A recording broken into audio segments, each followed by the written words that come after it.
Bienvenidos a Sintonía Secreta. Saludos cordiales de quienes lo hacemos posible. May García, Carles Mateu y quien nos habla, Sergi Faber.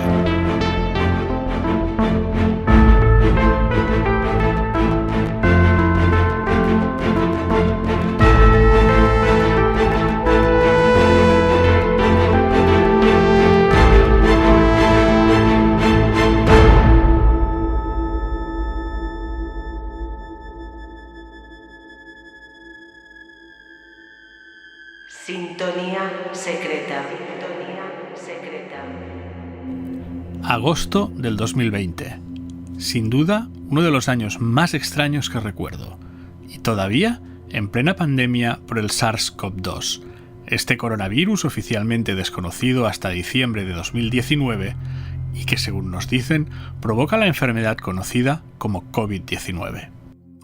No dedicaremos este programa a hablaros de este tema, pues ya le dedicamos 2 programas enteros en el podcast hermano L'Arxiu Alfa, nuestras particulares coronacrónicas, donde intentamos hacer un repaso a cuanto se conocía hasta ese momento de su origen y posible evolución. Además, nos hace una especial ilusión ver que apuntamos datos en primicia de los que luego se hicieron eco otros medios con mucha mayor audiencia. Las más de las veces hay que contentarse con eso, con plantar semillas que sabes que van a florecer en otros jardines. Y eso es bueno y deseable. La verdad no es patrimonio exclusivo de nadie, y todos, en mayor o menor medida, debemos procurar que llegue hasta el último rincón del universo. Respecto a este maldito coronavirus, todavía queda mucho por saber. La información que nos llega es poco clara y en ocasiones hasta contradictoria. Cualquier cosa que podamos decir ahora será mera especulación, y no queremos contribuir a generar más confusión que la que ya hay. Necesitamos certezas, datos e informaciones contrastables, pues nos enfrentamos a una amenaza sanitaria y económica sin precedentes, como no podíamos ni imaginar hace apenas un año. De lo que sí queremos hablar es de los últimos trabajos e investigaciones de Andreas Faber-Kaiser, al respecto de otras pandemias y enfermedades que ya en su momento pusieron en jaque a la sanidad, tanto local como global, sobre los que hubo vergonzosos pactos de silencio para tratar de ocultar la verdad. A todos los interesados en la obra de Andreas Faber-Kaiser, os recordamos que hace unos meses llegamos a un acuerdo con la editorial Reediciones Anómalas y podéis comprar sus libros El muñeco humano y Pacto de silencio en una reedición muy cuidada. Podéis pedir los 2 títulos a la misma editorial en reedicionesanómalas.com o bien en vuestras librerías habituales.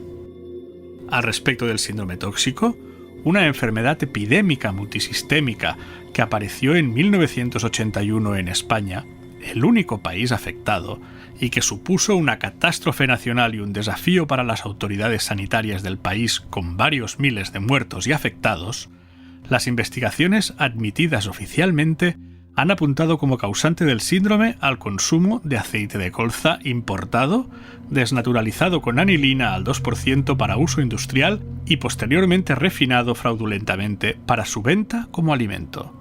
Sin embargo, aún hoy se desconoce el exacto agente químico causante.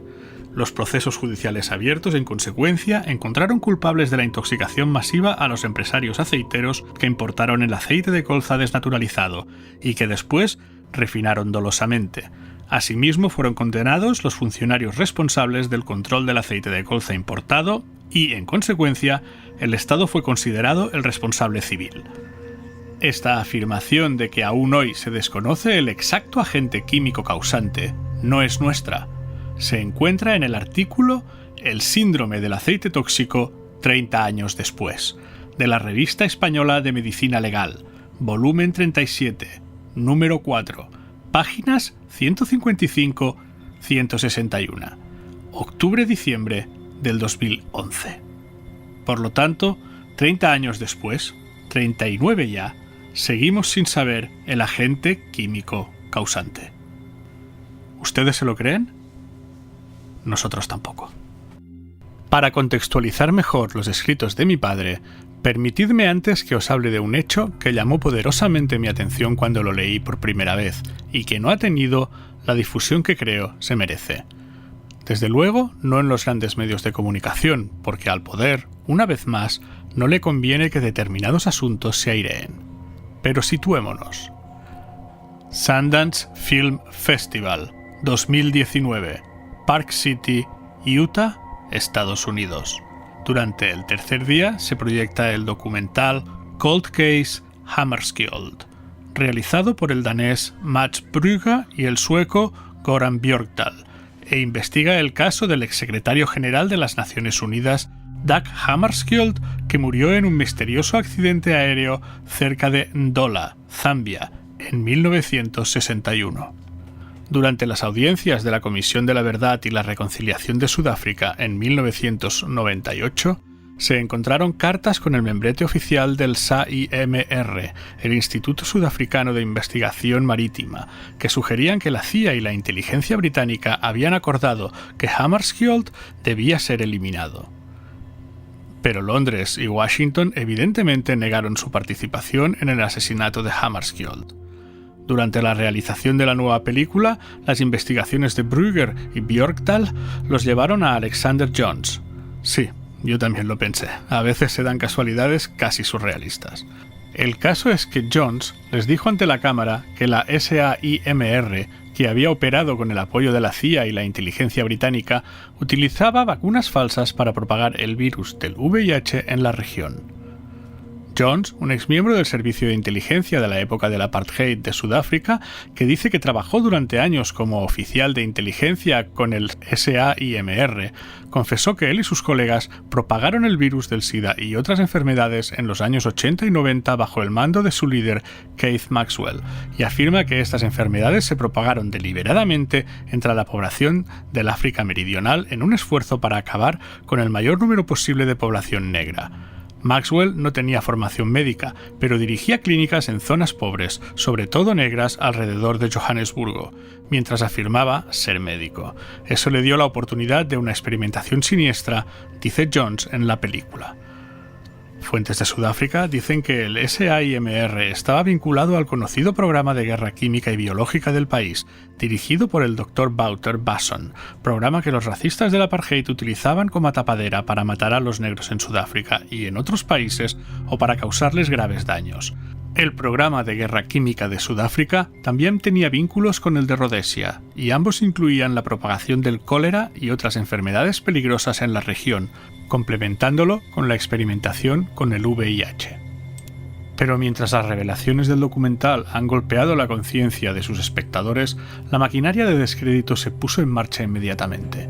El New York Times ha descartado las revelaciones de Alexander Jones como una teoría de la conspiración. La noción de que el VIH es un virus artificial introducido como control de la población ha estado circulando durante décadas, dice The New York Times. Antes de que la teoría de la conspiración se afianzara en África, apareció como parte de las campañas de desinformación de la Unión Soviética durante la Guerra Fría.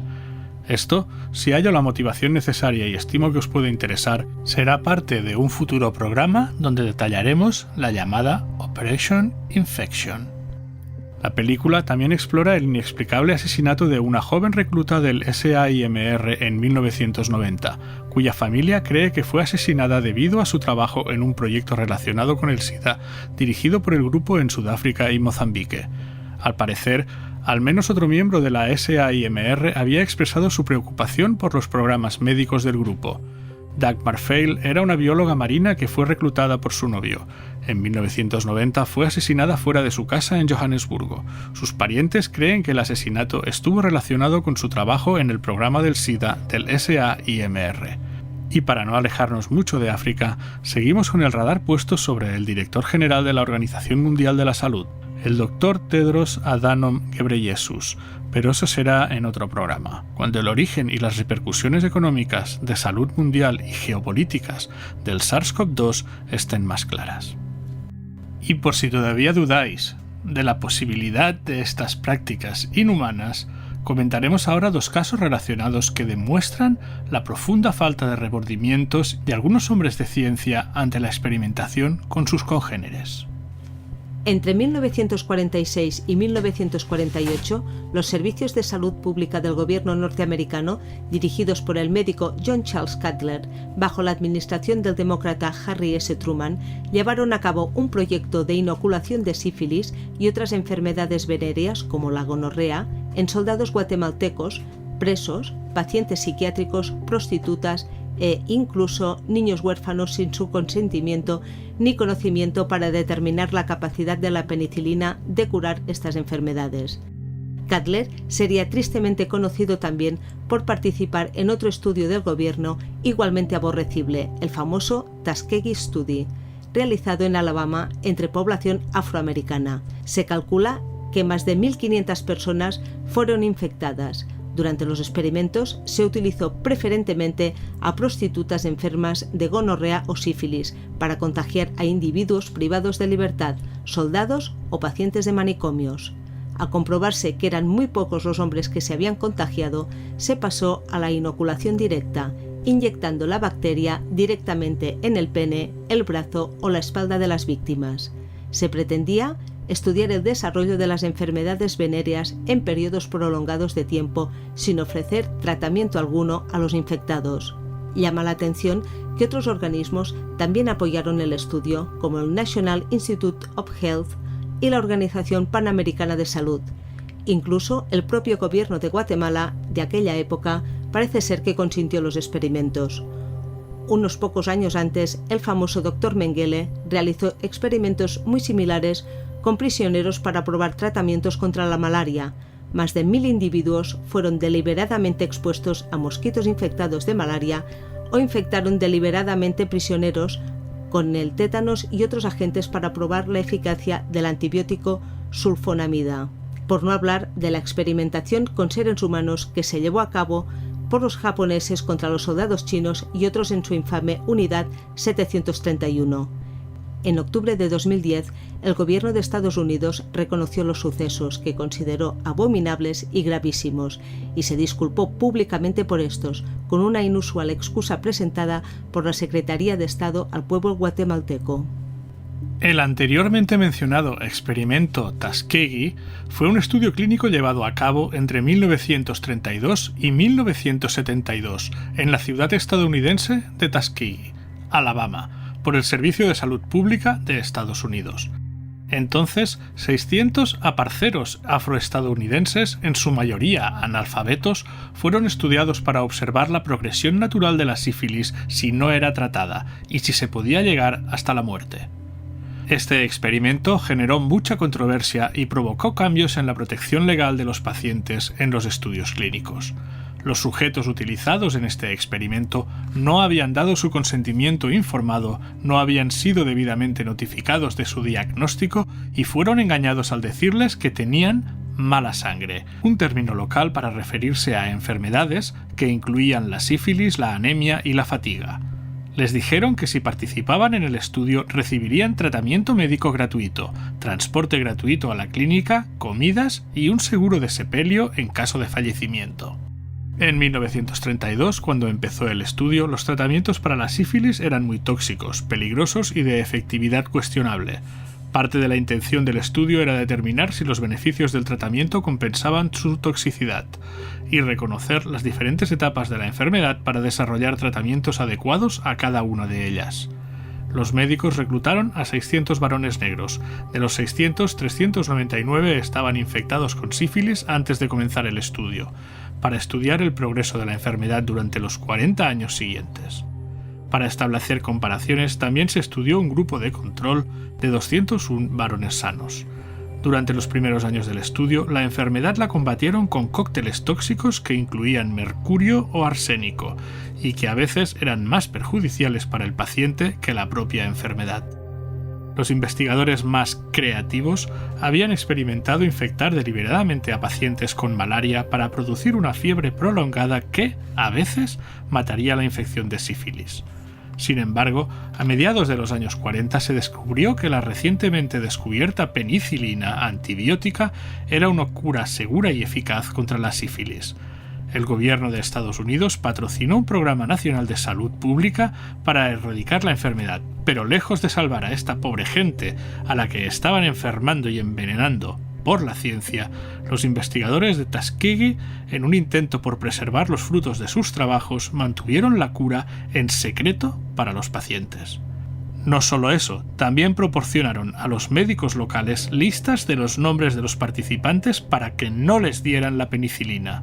Los administradores del experimento no estaban interesados en salvar las vidas de los agricultores negros, sino en continuar estudiando cómo la enfermedad se diseminaba y acababa provocando la muerte. Luego vino la Segunda Guerra Mundial y tras el final de la guerra el famoso Código de Nuremberg, los principios éticos que debían definir los límites de la experimentación humana, estableciendo una serie de requisitos de consentimiento públicos e informados.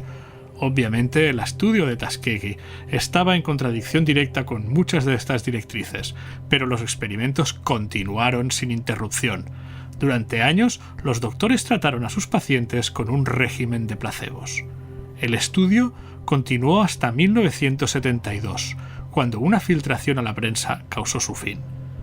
En nuestro website sintoniasecreta.mundodesconocido.org pondremos a vuestra disposición, como siempre hacemos tras cada programa, una lista de enlaces a material relevante para que podáis profundizar en estos y otros casos similares.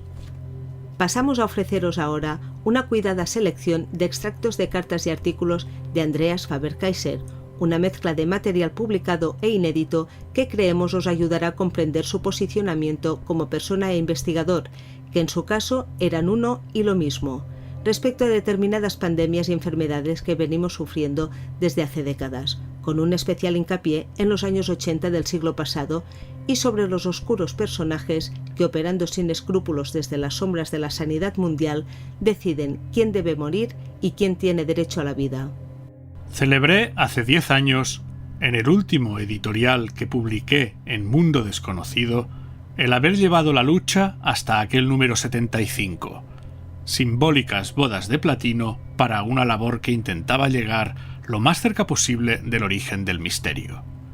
Obligado a suspender la publicación de la revista, la labor ha continuado aproximándose incesantemente hacia ese origen. Hoy sabemos un poco más. Lo único que pretendemos, como siempre hemos venido haciéndolo, es suministrar las herramientas necesarias para que cada cual pueda razonar por sí mismo. Me daría por satisfecho si lográramos que un solo masón, un solo sionista, un solo fascista, un solo satanista, un solo cristiano, un solo budista, un solo Babalorixá se aperciba del juego que se está llevando usándolo a él como ciego peón.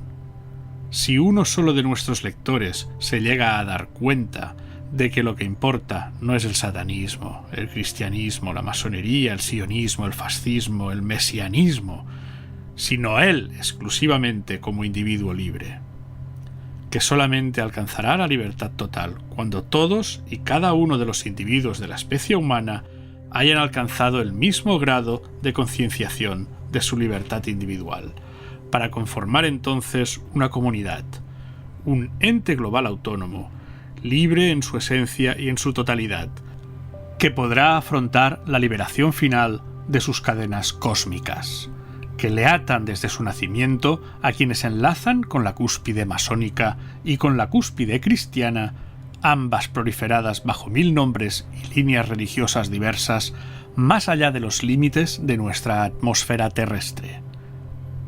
Salud, Andreas Faber-Kaiser. Y en una carta fechada el 6 de febrero de 1984, Andreas Faber-Kaiser le escribe a un conocido periodista y comunicador. Desde la suspensión de la publicación de la revista Mundo Desconocido, con la cual perdí temporalmente mi propia tribuna pública, he venido trabajando en un silencio muy estricto, pero a la vez muy tenaz, y considero que muy efectivo de cara al futuro. Lamento incluso tener que publicar para poder financiar mi investigación y mi vida. Lo ideal para mí, en esta fase de mi búsqueda, sería poder continuar en el silencio y en el anonimato. Algo que considero imprescindible de cara a una labor efectiva, que no aspire únicamente a observar y deducir, sino que vaya más allá y se integre en un compromiso ante la historia. Paralelamente a mi investigación, estuve preparando 3 nuevos libros. Uno breve que se titula La caverna de los tesoros, que aparecerá en Ediciones Obelisco, Barcelona, el cual es un rescate bibliográfico de la más antigua narración oriental del viaje de los magos a Betlehem, con versión castellana y un amplio comentario mío, y 2 libros que con los títulos respectivos de Las nubes del engaño y Fuera de control recogen la crónica extrahumana antigua y la crónica extrahumana moderna, tal y como sus respectivos subtítulos expresan. Estos 2 títulos los edita la editorial Planeta, y en ellos quiero dejar constancia de todo aquello que aún está esperando una respuesta por parte de la docta ciencia académica. Deduzco de los datos de que disponemos a lo largo de toda nuestra historia que hay otra inteligencia que está actuando junto a la nuestra en este planeta. Y en los 2 libros intento resumir las manifestaciones de esta otra inteligencia, que mucho me temo está interfiriendo desde siempre en nuestro propio proceso evolutivo. Ya digo en el prólogo de estos libros que es esta momentáneamente la última ocasión en que me asomo al balcón de las publicaciones sobre ovnis, no porque estos y su problemática hayan dejado de tener interés para mí, sino porque con lo que en estos libros digo, sumado a lo que durante 13 años he venido publicando sobre el tema, creo que no tengo nada más que añadir por el momento. La investigación OVNI, en lo que a mí concierne, continuará en la eficacia silenciosa, hasta el momento en que tenga algo nuevo que aportar a esta fenomenología. Paralelamente, me voy a otras investigaciones que forman parte del mismo entramado de lo que intuyo es un inmenso juego que alguien se está llevando con nosotros, y que yo me revelo a contemplar como espectador y como conejillo de indias. Creo que hay un frente de lucha en el que se precisan voluntades, libertades y cerebros, y en este frente, desde luego, hay que estar, para evitar que 1984 sea nuestro futuro. El ser humano, la raza, debe crecer con otras aspiraciones que las de ser dominada. Paralelamente, siguen en pie los trámites para lograr en algún momento futuro abrir la cripta de Cachemira. A este respecto, me parece interesante, para aquellos que de alguna forma sigan el curso expansivo de la secta Ahmadiyya, comunicar que este verano pasado, se refiere a 1983, estallaron 4 artefactos explosivos en el congreso que este grupo islámico celebró en Trinidad, y que con semanas de diferencia de estas explosiones, que causaron bastantes heridos al estar alojados los artefactos debajo mismo del estrado de los oradores, fue asesinado en su domicilio el representante Ahmadiyya en Detroit, en los Estados Unidos. Por otra parte, comienza a actuar ya a la luz pública mundial el movimiento independentista Cachemir, que en cualquier momento puede pasar a una lucha más violenta, lo que puede variar el curso de los acontecimientos de aquel fabuloso pueblo que no se siente ni hindú, ni pakistaní, ni afgano, sino todo lo contrario. Pero bueno, los intereses religiosos están en febril actividad de cualquier forma, y mientras el Islam está librando su peculiar y fanática cruzada, porque ahora les toca a ellos, el sionismo americano está readquiriendo sus propiedades perdidas. Ahí está el ejemplo de sus inversiones en Girona, en el núcleo de la más rancia judería catalana. Lo cierto es que la lucha por el poder invisible de este mundo está en una efervescencia muy interesante. Y unas líneas más adelante prosigue. En marzo estoy en el Pacífico, para unas investigaciones que en su momento ya publicaré, y cuyos detalles, por el momento, forman parte de mi silencio. El resto es trabajo, gravedad ante el curso que pueda tomar la especie humana y compromiso de todos ante esta gravedad.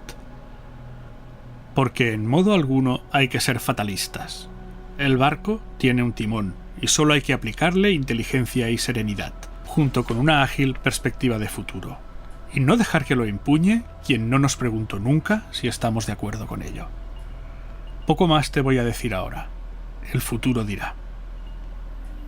Y unas líneas más adelante todavía, concluye: pienso que algún día escribiré una novela para transmitir experiencias personales.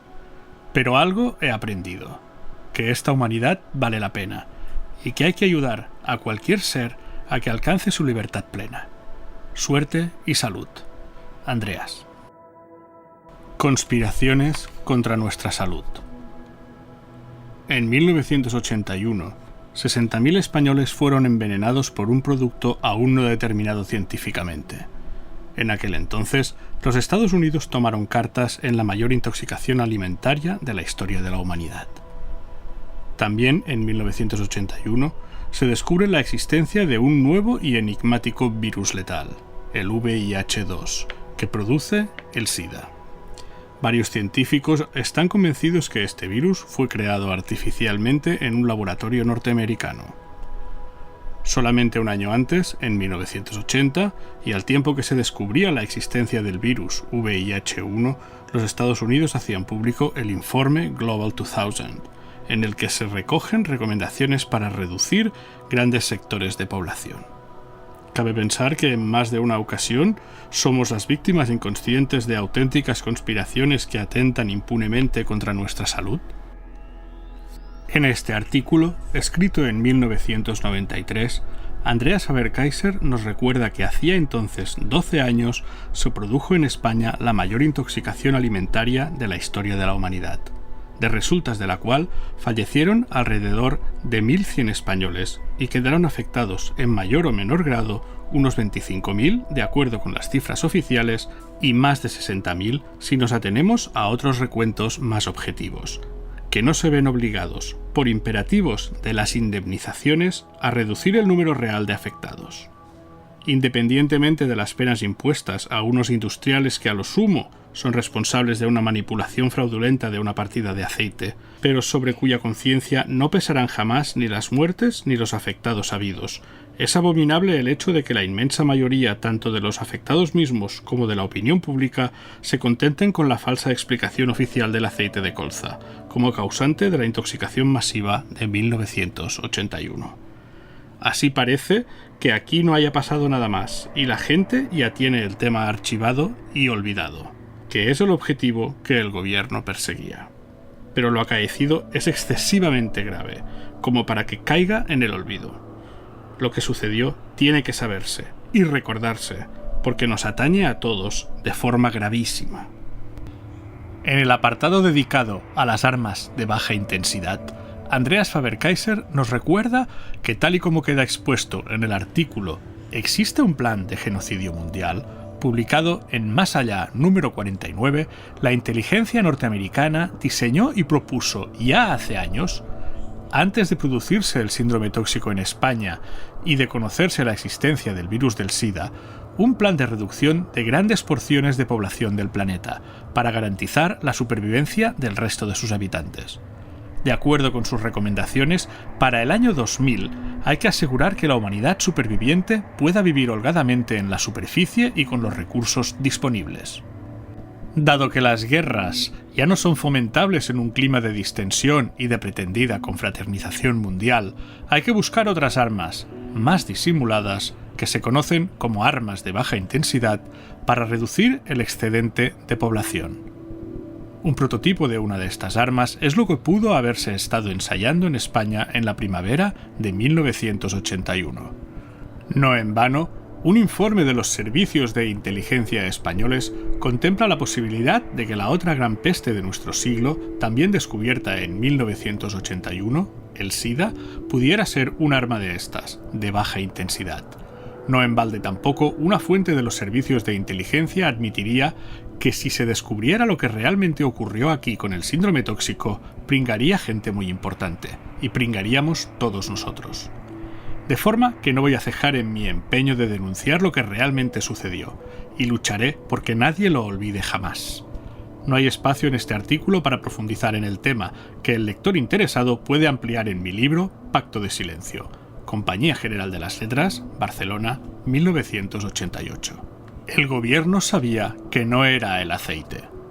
Baste con dejar apuntada aquí la valoración de todos los laboratorios extranjeros, condensada en esta afirmación que la doctora Renate Kimbrough de los Centros de Control de Enfermedades, CDC, de Atlanta, Estados Unidos, hizo ante las cámaras de la televisión alemana el 10 de febrero de 1985. No hallamos ningún indicio que señalara que el aceite de colza fuera el causante del síndrome tóxico. Además, muchos otros laboratorios en Europa han intentado hallar alguna sustancia tóxica en estos aceites y tampoco tuvieron éxito alguno. A la que cabría añadir la opinión del teniente coronel médico Dr. Luis Sánchez Monje Montero, emitida en Madrid el 25 de mayo de 1987. La causa del síndrome tóxico es un órgano fosforado. No puede ser nada más que un órgano fosforado o un veneno nuevo. Ningún otro tóxico produce la sintomatología del síndrome tóxico.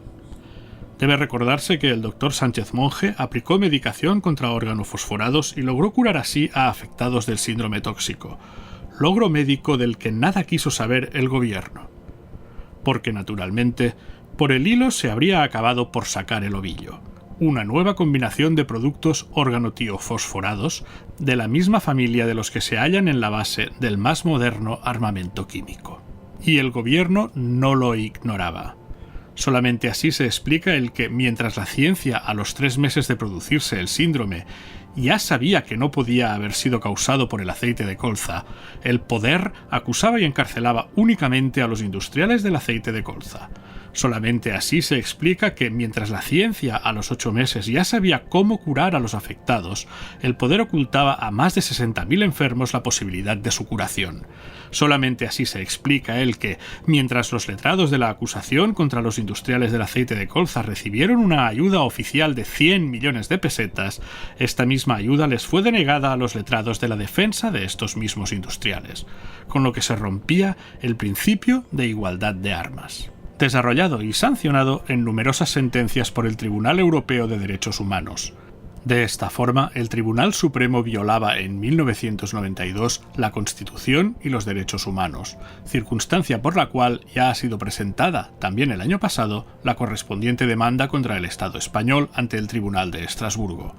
El drama del síndrome tóxico, que en la primavera de 1981 mató a más de 1.100 españoles y afectó a más de 60.000 con secuelas de mayor o menor gravedad, demuestra lo fácil que puede resultar el envenenar a todo un sector de población de forma imperceptible, disimulada y, si se hace bien, impune, como en este caso.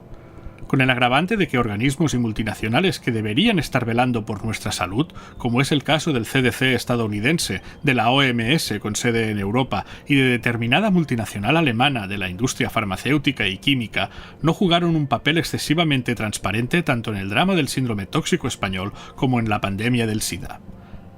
Armas biológicas. Creo oportuno, sin entrar en los detalles de los ensayos ya efectuados de guerra meteorológica y del terrorismo neutrónico, refrescar la memoria con la idea de que también pueden convertirnos, cuando se les antoje, en meros insectos. ¿No se podría difundir la peste entre los indios? Debemos aprovechar todos los medios a nuestro alcance para exterminar a esta repugnante raza. La bombilla de la peste como arma se le encendió al general Jeffrey Amherst en la carta que envió en junio de 1763 al coronel Henry Bouquet, que se hallaba a la sazón asediado por los indios en su fuerte de Pitt, durante la sublevación de Pontiac. La luz de esta bombilla fue recibida en el fuerte como una orden de su superior por el mencionado coronel, quien se las apañó para colocar en terreno ocupado por los indios frazadas infectadas con bacilos de la peste. La epidemia subsiguiente diezmó a la población indígena. Aplicando esta fecha, los Estados Unidos llevan un bagaje de 230 años de ensayo y uso del arma biológica. Haciendo un poco de historia extremadamente resumida, los americanos recogieron finalizada la Segunda Guerra Mundial las enseñanzas de los experimentos nipones con el arma bacteriológica. En julio de 1953 realizaron pruebas secretas sobre el valle del río Montcassett en Maryland.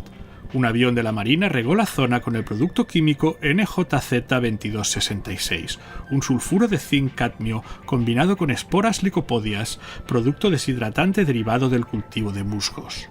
En septiembre del mismo año se efectuaron ensayos semejantes bajo el nombre de código sacacorchos o barreno en el pueblo de Leesburg, en Virginia, a 48 kilómetros al norte de Washington. Simultáneamente, otras 21 pruebas sacacorchos o barreno fueron realizadas en Rosemont, Minnesota. También se realizaron ensayos de guerra bacteriológica y química en los sistemas de trenes subterráneos de New York, St. Louis, Missouri, Minneapolis, Minnesota y Winnipeg, Canadá. Corea y Vietnam conocieron también la aplicación del bioarma. La guerra biológica, difusión permanente de agentes causantes de enfermedades, es apetecida porque es difícil comprobar en ella la participación del hombre. En la base de Camp Detrick, en Maryland, se efectúan estudios intensivos con bacterias resistentes a los antibióticos. Entre los insectos usados allí como transmisores de virus y bacterias figura un mosquito, Aedes aegypti, transmisor de la fiebre amarilla y de la fiebre del dengue. 200 cubanos murieron en 1981 de esta última enfermedad, nunca antes registrada en Cuba.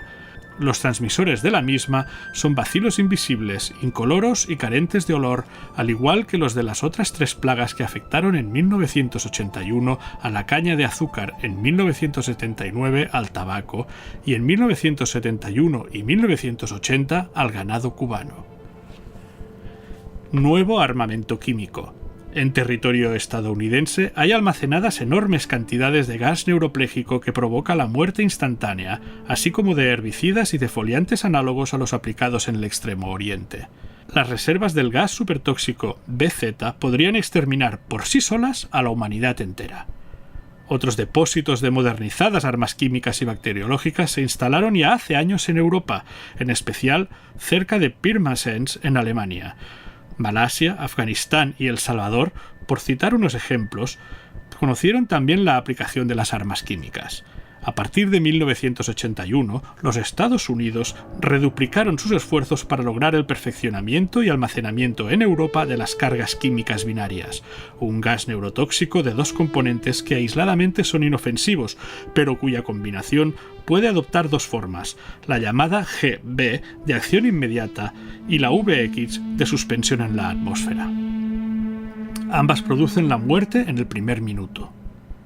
Después de aquel histórico encuentro entre Reagan y Gorbachev, que supuso un paso importante en los intentos de desarme nuclear y durante el cual se habló también de la necesidad de reducción del armamento químico, los norteamericanos comenzaron a llenar el 16 de diciembre de 1987 en las instalaciones de Pine Bluff, en Arkansas, los primeros contenedores con el agente químico tóxico GB2, a partir del cual se forma una materia neurotóxica en el momento de su aplicación en combate. En Luisiana, otros contenedores han sido llenados con el segundo componente del agente GB2, y a principios de 1988 comenzó la fabricación de una bomba química binaria de aviación provista de componentes de un gas neuropléjico aún más tóxico, el VX2. Conviene refrescar la memoria y no olvidar que mientras se estaba acusando a los comunistas de estar regando con lluvias químicas letales, lluvia amarilla, a la población enemiga en el Extremo Oriente, y mientras se acusaba a la Unión Soviética de difundir micotoxinas u hongos venenosos en Afganistán, Camboya y Laos, al tiempo que activistas alemanes del grupo Rote Armee Fraktion, fracción del Ejército Rojo, comenzaban a hacer ensayos con bacterias mortales en un refugio de París para futuras aplicaciones de las mismas en acciones terroristas, los científicos al servicio de la inteligencia norteamericana estaban trabajando intensamente en Fort Detrick y también en Dugway, al sudoeste de Salt Lake City, en Utah, en la evaluación y prueba de perfeccionadas armas bacteriológicas y químicas. Para no perder de vista en ningún momento la posibilidad expuesta sobre el origen y la finalidad de la pandemia del SIDA, así como sobre lo que se estuvo ensayando en España en 1981, con el triste resultado del síndrome tóxico, con vistas a una aplicación masiva en el futuro en esta u otra área del globo, cabe tener bien presente lo que Bertrand Russell dejó escrito en la obra Impacto de la ciencia en la sociedad, de 1952. Actualmente, la población del mundo se está incrementando en unos 85.000 individuos por día. La guerra, hasta ahora, no ha tenido un gran efecto en este incremento, que ha ido continuando a través de cada una de las guerras mundiales. La guerra, hasta ahora, no ha sido efectiva en este aspecto. Pero tal vez la guerra bacteriológica llegará a ser efectiva. Si una muerte negra se extendiera por el planeta una vez por cada generación, los supervivientes podrían procrear libremente, sin llenar excesivamente el planeta. Para valorar debidamente esta reflexión, cabe tener presente que Bertrand Russell fue un intelectual orgánico que trabajaba para el Departamento de Guerra Psicológica del Foreign Office. Lo grave es que las elucubraciones de Russell son hechos trágicos hoy en día. Por si alguien lo duda, volvamos al informe Global 2000. Toda la argumentación en que se basa es una falacia. No hay ninguna correlación entre recursos naturales y potencial demográfico por la sencilla razón de que no existen recursos naturales como tales, dado que son la ciencia y la tecnología las que definen los recursos.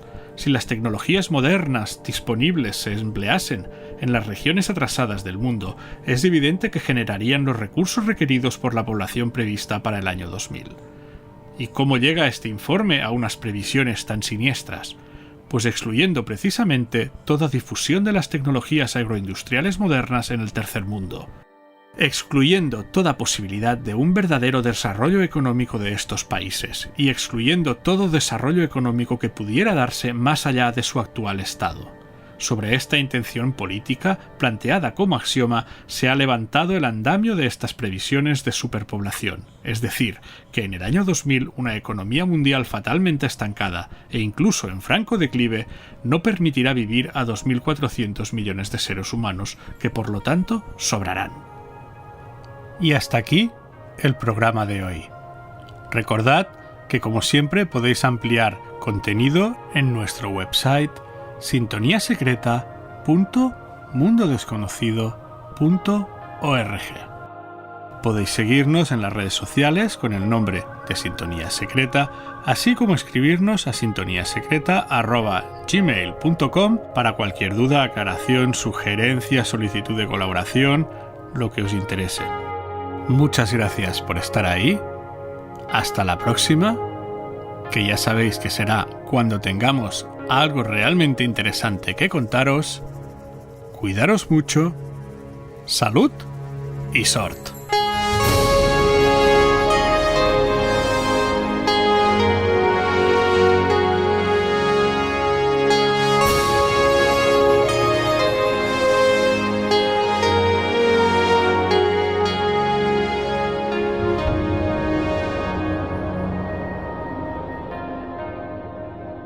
Sintonía secreta. Sintonía secreta.